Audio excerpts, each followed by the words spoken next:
Hey there, let's talk about Sorry We're Closed, a game that caught me by surprise. For starters, I heard about it through a friend whose taste swings from chef's kiss to making me want to use superglue as eye drops, so that was already 50-50. But since the thing looked like Silent Hill with a very pink fashion sense, curiosity took the best of me. Checking out who made it, I saw it was developed by a two-person studio with a portfolio that is... only 2 jam games.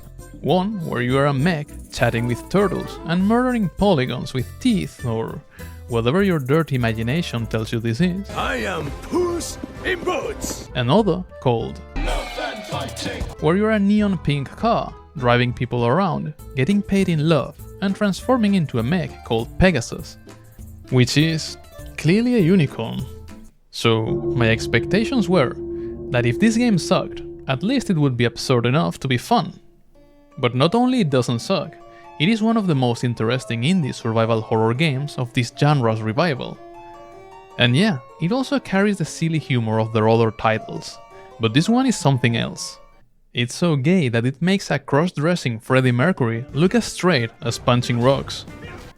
And I already hear some of you saying, "Oh shit, here we go again."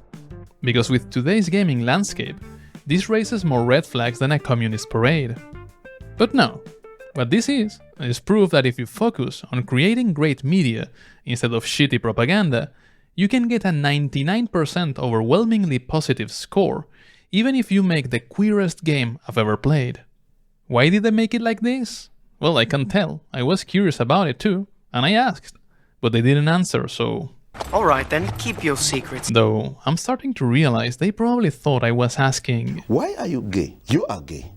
I wasn't. I'm just a very curious person. Please, don't cancel me. What I can tell you is that this one is old school, and it feels like watching a JoJo marathon during a fashion show set in Silent Hill. If all that was written by John Waters.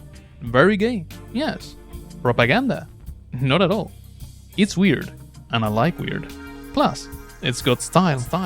So, Hello, my friend. Stay a while and listen. in Sorry We're Closed, we play as Michelle, who's living the dream. You know, the usual one. A dead-end job that barely pays for a tiny London flat at the top of a building with no elevator. And still hung up on her ex, who dumped her 3 years ago to become an actress.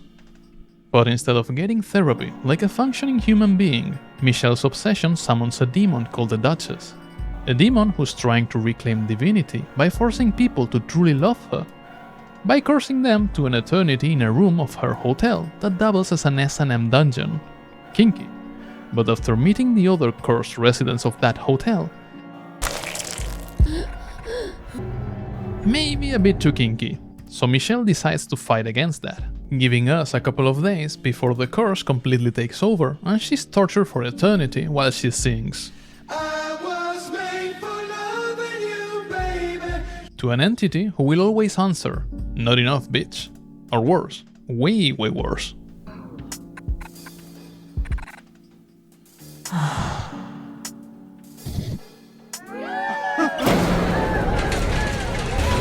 But it's not all bad. Though you might not consider any of that bad, in which case, you need help. But you'll be happy to hear you can play this with tank controls. For the rest of us, things get better. Not only a lot of creatures have a bone to pick with the Duchess and will help us out, but the curse also opens her third eye. And I don't know which eye are you thinking about, so just in case, a big one, in the forehead, letting her see the supernatural realm that overlaps with the human world.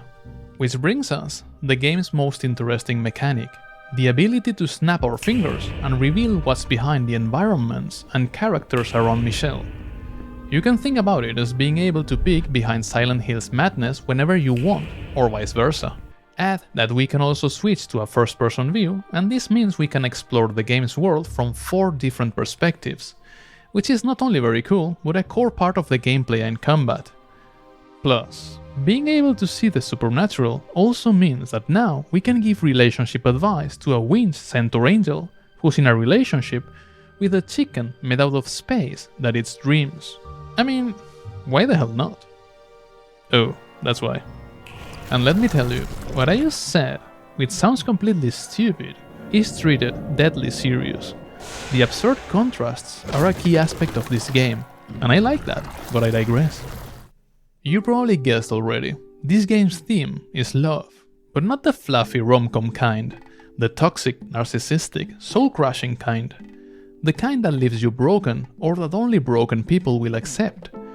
Which hits different than usual horror themes, especially since Sorry We're Closed is written with a lot of cynicism. I mean, the first thing Michelle does after being cursed is going to work, because losing her job would screw her almost as badly as the curse. Everything is written with a mix of dryness and silliness. The characters follow suit, being morally grey at best, and going from slightly screwed up to straight up retarded, like that guy who thinks a rat is both a hamster and a romantic gesture. I won't spoil too much, as half the fun is uncovering the bizarre cast and peeling back the layers of this world.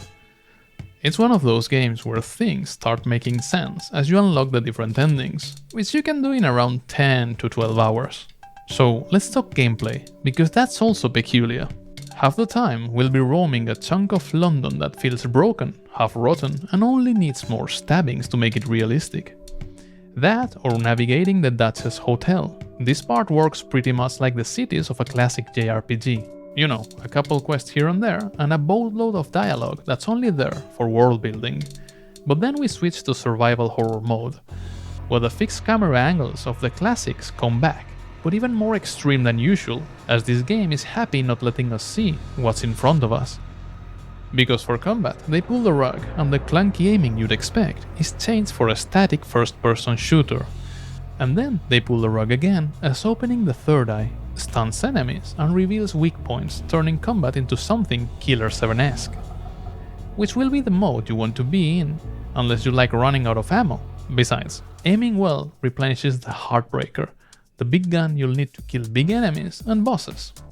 Trust me, you don't want to let one of those assholes that can disable the third eye alive, unless you like to be as screwed as a minor at a Hollywood convention. Here we only have an axe, a pistol and a shotgun, which is not a lot, but the guns growl at us,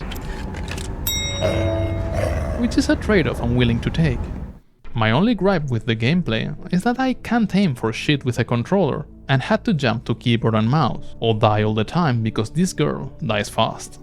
Also, here we can't grab all the ammo we find and throw it into a box. There is a limit, so shooting, which is usually illegal, becomes encouraged. This doesn't let me be an absolute cheap bastard and pretend the main character becomes the merchant of Resident Evil 4 once I'm done with the game, which is what I usually do on survival horrors. So it breaks my heart, but that's a me thing. To be honest, I can't complain much. It could be harder, yeah. The puzzles could be more complex, sure. It's pretty obvious that there wasn't much of a budget during cutscenes, and there is no voice acting aside from some exclamations and grunts that are a bit overused. But for the most part, it is a dynamic experience that never felt boring. The whole changing perspectives and using the third eye to solve puzzles and deal with enemies, or as an extra layer of environmental storytelling, kept it fresh. They didn't reinvent the wheel, but they put different old ones together in a new way. Not like they are hiding it. This game wears its influences on its sleeve. The hotel lobby screams Resident Evil 1, while the demon world feels straight out of Silent Hill. But it's also got packets of style that make it its own thing, especially by creating hard contrasts whenever they could. One moment I was listening to the horror music and noises I expected from this type of game, the next one they slapped me with a rap song where the lyrics mirror what's happening.